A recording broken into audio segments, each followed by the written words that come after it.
Welcome, everyone. This is Team 3. Today, we actually talked about the Horizon readings for higher education, which is a little bit different because we normally talk about K through 12. One of the urgent challenges that they said that they know how to solve is lack of rewards for teaching in that higher education. A lot of universities look to the research that a professor can do prior to looking to their teaching skills.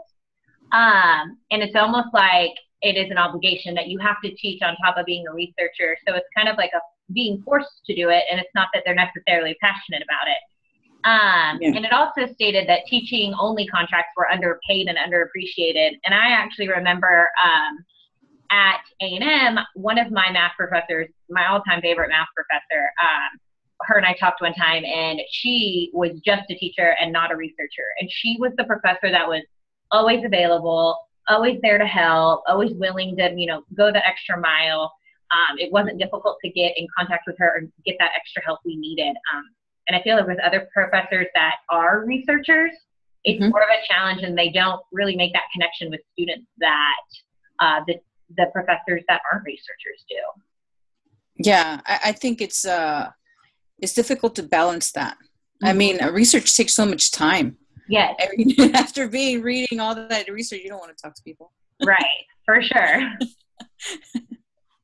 Okay, the next one, it's about difficult challenges we understand how to solve, but solutions are elusive. So this one's kind of difficult, I think, in any realm of education. It's about scaling teaching innovations. Higher level education is not as open to moving to mainstream practices, and our universities only allow us to connect ideas in prescribed ways. Experimentation is often discouraged. I mean, when you're in higher education, like Lauren said, they're trying to limit you to what your profession is. And when you don't have the ability to do what you feel like your strength, where your strengths are, I think sometimes it kind of shows when you're teaching. I mean, I know for me, for a fact, when they put me in fourth grade, math and science. I mean, my degree says it's in science, but I didn't necessarily just want to teach math and science. I felt like I was stronger, like in bilingual reading and stuff like that, just because I could relate to the kids a little bit more.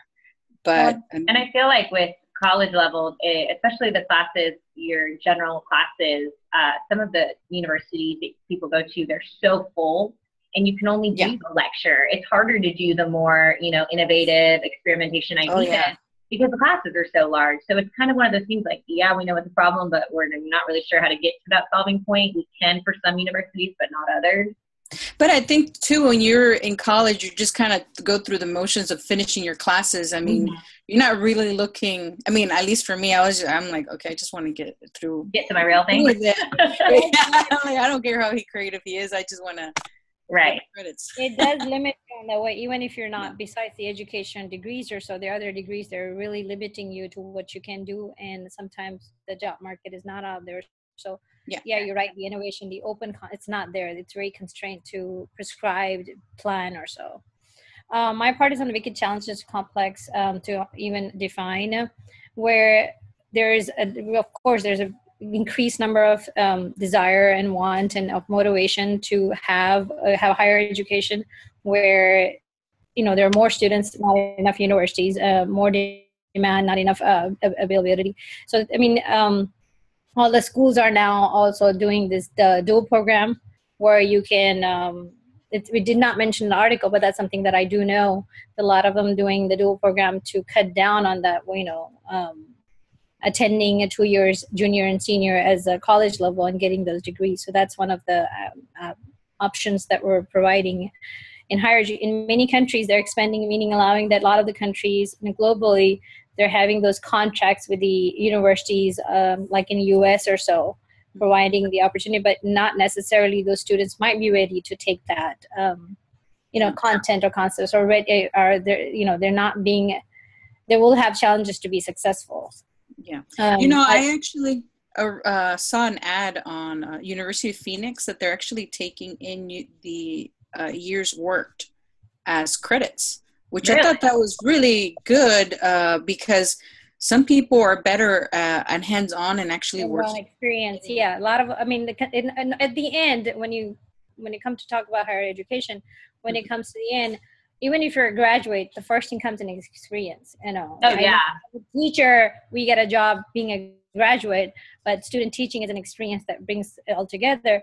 But if you go to any other jobs, they're like, you make sure you have internship because you're not getting in. Exactly. Yeah, and you know, they also take in military experience as credits. So I thought, what a great way to encourage, you know, the military people, because I think sometimes when they get out, it's so civilian, like they call it, civilian life is just so different. Mm-hmm.